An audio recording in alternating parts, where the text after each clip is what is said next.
Mesir dan ketidakberdayaan manusia dalam dosa asal. Mari kita mulai dari titik nadir yang paling gelap. Bangsa Israel diperbudak di Mesir selama 430 tahun. Bayangkan waktu yang begitu panjang. Generasi demi generasi lahir dan mati hanya mengenal satu hal, perbudakan. Mereka dipaksa membuat batu bata dari lumpur dan jerami di bawah terik matahari yang membakar. Jika mereka berhenti, cambuk rotan akan merobek kulit punggung mereka. Mereka tidak punya masa depan. Mereka tidak punya kebebasan. Bahkan bayi-bayi laki-laki mereka dilemparkan ke Sungai Nil untuk dibunuh oleh Firaun yang kejam. Saudara-saudaraku, para bapa gereja Katolik yang agung seperti Santo Agustinus dan Santo Gregorius dari Nisa mengajarkan kepada kita sebuah kebenaran spiritual yang sangat menusuk jiwa. Mesir dalam Perjanjian Lama bukanlah sekadar nama sebuah negara secara geografis. Mesir adalah lambang mutlak dari kondisi jiwa manusia yang terjerat oleh dosa asal dan dosa kedagingan. Firaun bukanlah sekadar raja tiran biasa. Firaun adalah tipologi, adalah bayangan yang sangat akurat dari iblis, sang penguasa kegelapan dunia ini. Dan apakah batu bata dari lumpur itu? Lumpur dan debu adalah lambang dari hal-hal duniawi yang fana. Iblis memperbudak umat manusia dengan memaksa kita terus-menerus bekerja keras, siang dan malam, hanya untuk mengumpulkan kekayaan duniawi, mengejar kehormatan fana, dan memuaskan hawa nafsu kedagingan yang pada akhirnya hanya akan menjadi debu dan lumpur. Kondisi Israel di Mesir mengajarkan kepada kita sebuah dogma Katolik yang sangat fundamental. Ketidakberdayaan manusia untuk menyelamatkan dirinya sendiri. Dapatkah bangsa Israel membebaskan diri mereka sendiri dari cengkraman pasukan Firaun yang bersenjata lengkap? Mustahil. Sama mustahilnya bagi kita manusia untuk melepaskan jiwa kita dari cengkraman dosa asal dan kuasa neraka hanya dengan mengandalkan kekuatan tekad kita sendiri. Kita butuh seorang penyelamat yang datang dari luar sistem perbudakan itu. Kita butuh intervensi langsung dari surga. Inilah alasan pertama mengapa Allah memilih Israel yang sedang menjadi budak. Allah ingin memberikan pesan yang menggelegar kepada seluruh alam semesta hingga akhir zaman. Keselamatan adalah murni inisiatif dan kasih karunia Allah. Tuhan tidak memilih bangsa yang kuat agar mereka tidak bisa menyombongkan diri dan berkata, "Kami bebas karena kekuatan militer kami." Tuhan memilih yang paling hancur, agar ketika mereka bebas, seluruh dunia tahu bahwa itu adalah karya jari Allah semata. Hal ini menyadarkan kita umat Katolik akan pentingnya kerendahan hati yang mutlak di hadapan Allah. Kita tidak bisa menyelamatkan diri kita sendiri dengan amal baik kita semata tanpa rahmat Kristus. Kita semua lahir di Mesir rohani. Kita semua terikat rantai iblis saat kita dilahirkan. Dan kita harus berteriak merintih kepada Allah. Persis seperti rintihan bangsa Israel yang naik ke takhta Bapa di surga, agar ia mengutus Musa yang baru, yaitu Yesus Kristus, untuk membebaskan kita. Pilar kedua, anak domba Paskah dan misteri Maha Agung Ekaristi Katolik. Sekarang kita memasuki momen yang paling mendebarkan, momen yang membagi sejarah keselamatan, yaitu malam pembebasan. Allah mengutus Musa dengan 10 tulah yang menghancurkan semua dewa-dewa palsu Mesir. Namun, tulah ke-10 adalah penentu segalanya. Malaikat maut akan turun melintasi tanah Mesir untuk mencabut nyawa setiap anak sulung. Bagaimana cara bangsa Israel bisa selamat dari pedang pembinasa ini? Perhatikan instruksi Allah yang sangat spesifik, sangat aneh secara manusiawi, namun menyimpan ledakan teologis yang akan mengguncang dunia 2000 tahun kemudian. Allah memerintahkan setiap keluarga Israel untuk mengambil seekor anak domba jantan yang tidak bercacat celah. Pada hari yang ke-14, anak domba itu harus disembelih. Darahnya harus ditampung di dalam pasu, lalu darah itu harus dioleskan pada kedua tiang pintu dan ambang atas pintu rumah mereka menggunakan seikat hisop. Ketika malaikat maut melihat darah itu, ia akan melewati rumah tersebut, Passover atau Paskah. Tetapi saudara-saudaraku yang diurapi oleh Roh Kudus, apakah keselamatan mereka hanya berhenti pada pengolesan darah? Inilah kesalahan fatal banyak orang dalam membaca Alkitab. Allah memberikan perintah lanjutan yang sangat krusial dalam kitab Keluaran pasal 12 ayat 8. Daging anak domba itu harus dimakan mereka pada malam itu juga, dipanggang di atas api, bersama dengan roti tidak beragi dan sayur pahit. Dengarkan fakta ilahi ini.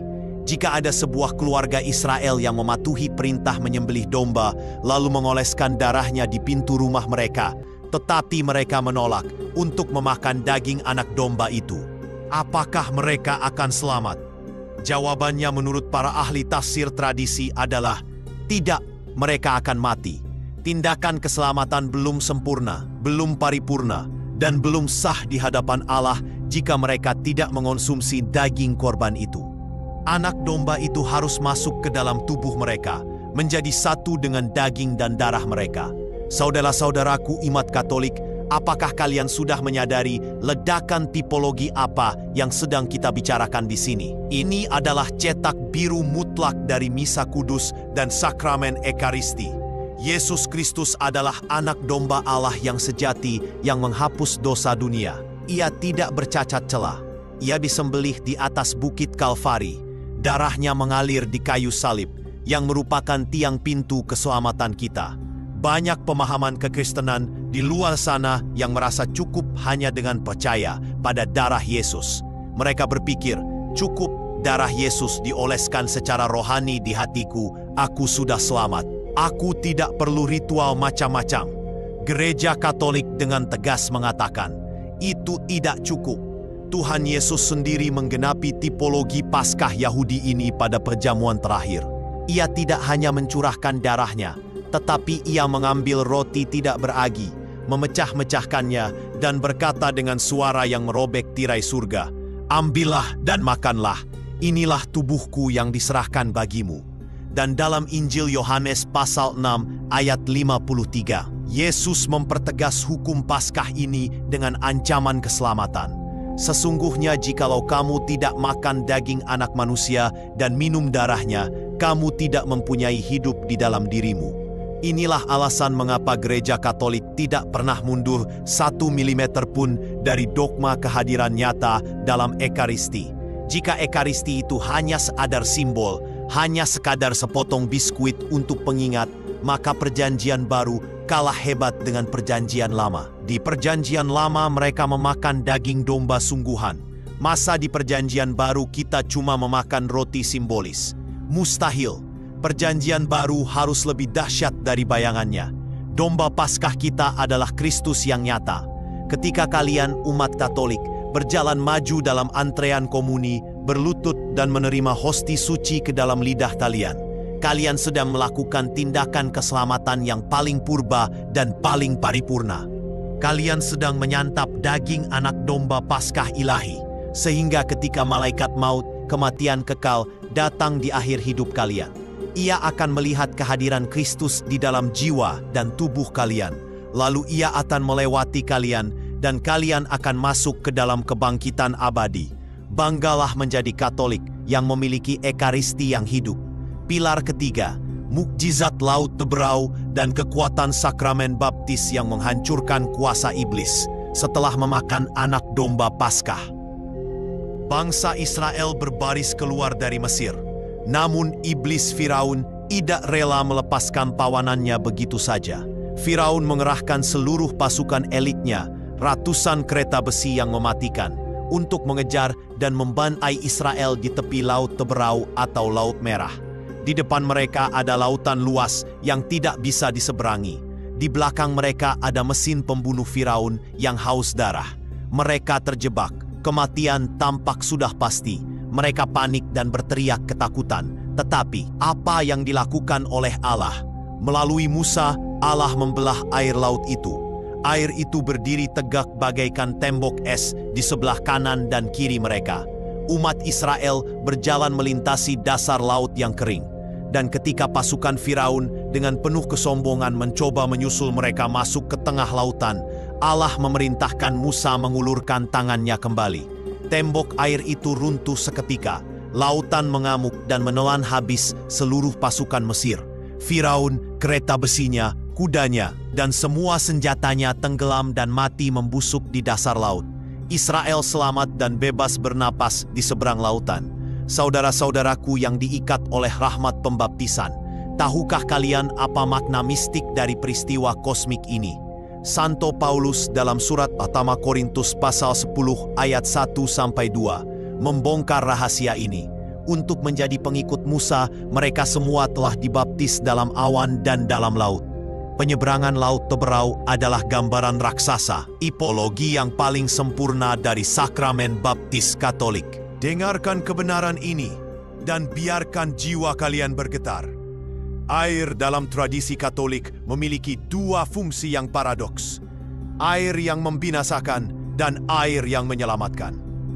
Ketika seorang bayi atau orang dewasa dibawa ke bejana baptis di gereja Katolik, dan imam menuangkan air ke atas kepalanya sambil mengucapkan humusan Trinitas, sebuah peperangan kosmik yang luar biasa dahsyat sedang terjadi di alam roh. Orang yang dibaptis itu adalah Israel yang sedang menyeberang. Dan siapakah pasukan Firaun yang mengejarnya? Pasukan Firaun yang mengejar itu adalah dosa asal, dosa pribadi, dan seluruh klaim kepemilikan iblis atas jiwa tersebut.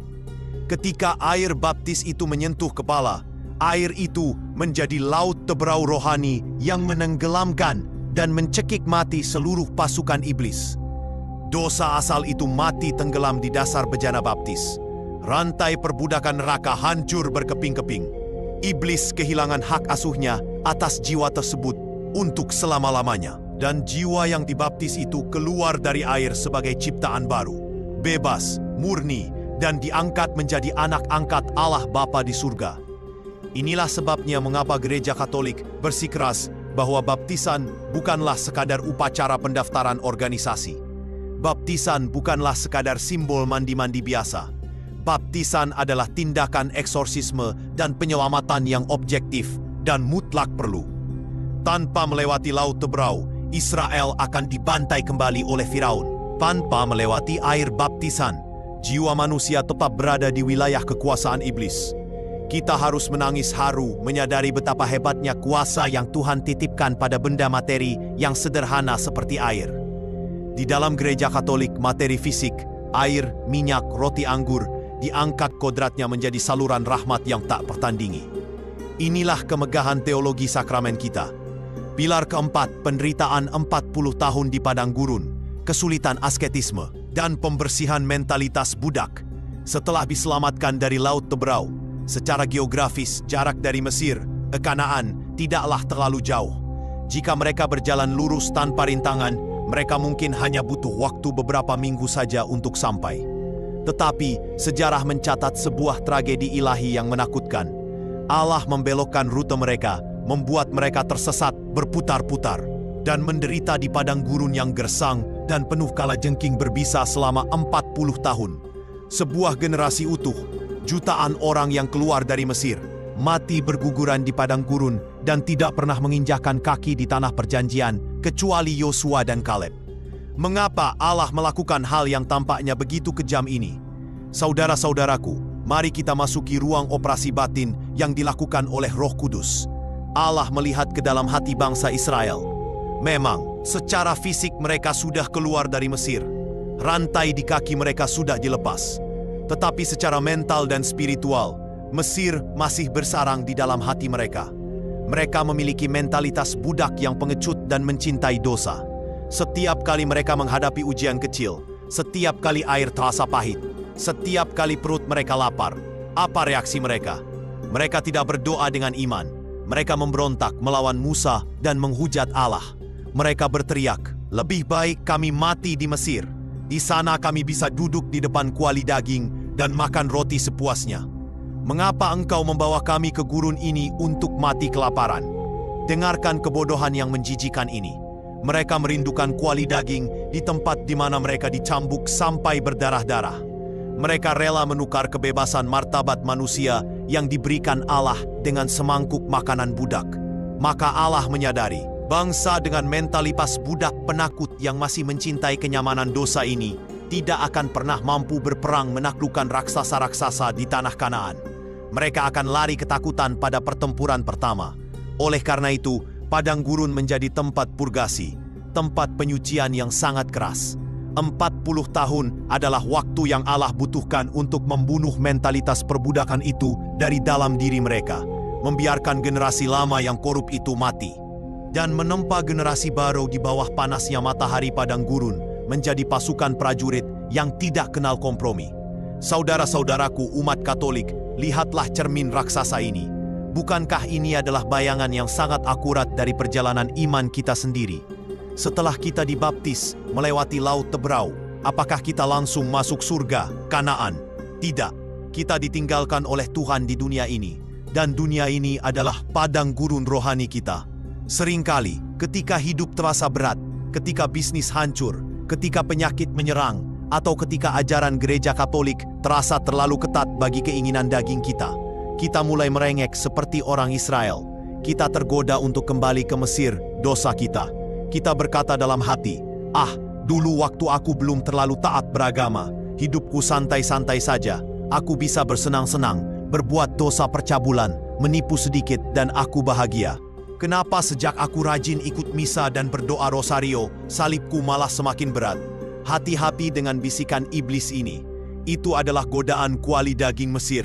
Gereja Katolik tidak pernah menjanjikan kekristenan yang santai, kaya raya, dan tanpa penderitaan seperti yang dijual oleh teologi-teologi murahan di luar sana. Gereja Katolik mengajarkan pentingnya asketisme, mati raga, puasa, dan penyangkalan diri. Mengapa kita diajarkan berpuasa? Mengapa kita diajarkan menahan hawa nafsu? Karena kita sedang ditempa di padang gurun. Jika kita selalu menuruti apa yang dimaui oleh daging kita, jika kita selalu mencari kenyamanan, maka mentalitas budak dosa di dalam diri kita tidak akan pernah mati. Dan jika kita masih bermental budak, kita akan hancur lebur ketika harus berperang melawan godaan setan yang nyata. Penderitaan di padang gurun dunia ini, salib yang kalian pikul setiap hari, rasa lelah kalian menahan diri dari dosa, semuanya itu adalah cara Allah membakar habis karat-karat dosa di dalam jiwa kalian. Allah sedang mempersiapkan kalian agar layak masuk ke tanah perjanjian abadi. Jangan pernah menyerah di tengah padang gurun. Jangan pernah memberontak kepada Tuhan saat doa kalian sepertinya belum dijawab. Tetaplah melangkah, tetaplah setia, karena penderitaan saat ini sedang mematikan manusia lama kalian agar manusia baru yang tangguh dalam Kristus bisa lahir dan menang. Pilar kelima, kemah suci, imamat yang teratur, dan keagungan liturgi Katolik yang diperintahkan langsung oleh surga. Mari kita bongkar salah satu kontroversi terbesar antara iman Katolik dan dunia sekuler. Banyak orang di luar sana yang merasa dirinya modern dan rohani mengejek gereja Katolik. Mereka berkata, kekristenan Katolik itu terlalu banyak aturan ritual, terlalu banyak upacara kaku. Kenapa harus pakai baju khusus, dupa yang berasap, altar dari batu, piala emas, dan hierarki imam, uskup, serta paus? Bukankah Tuhan hanya melihat hati? Agama itu, yang penting sederhana saja di dalam roh, tidak butuh gedung dan ritual yang rumit. Saudara-saudaraku yang diilhami oleh kebijaksanaan surgawi, pernyataan di atas adalah bentuk kesombongan manusia yang tidak mau membaca kitab suci secara utuh.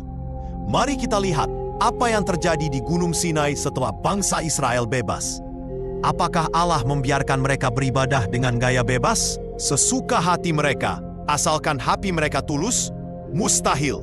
Sekali-kali tidak. Allah memanggil Musa naik ke atas gunung selama 40 hari, 40 malam. Dan apa yang Allah berikan kepada Musa di sana? Apakah sekadar wejangan moral? Tidak. Allah memberikan cetak biru yang luar biasa detail sampai ke milimeternya tentang bagaimana Allah ingin disembah.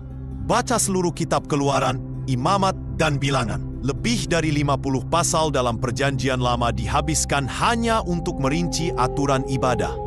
Allah memerintahkan pembuatan kemah suci, tabernakel. Allah mengatur bahan apa yang harus dipakai, emas murni, perak, kain ungu tua, kain kirmizi, dan lenan halus.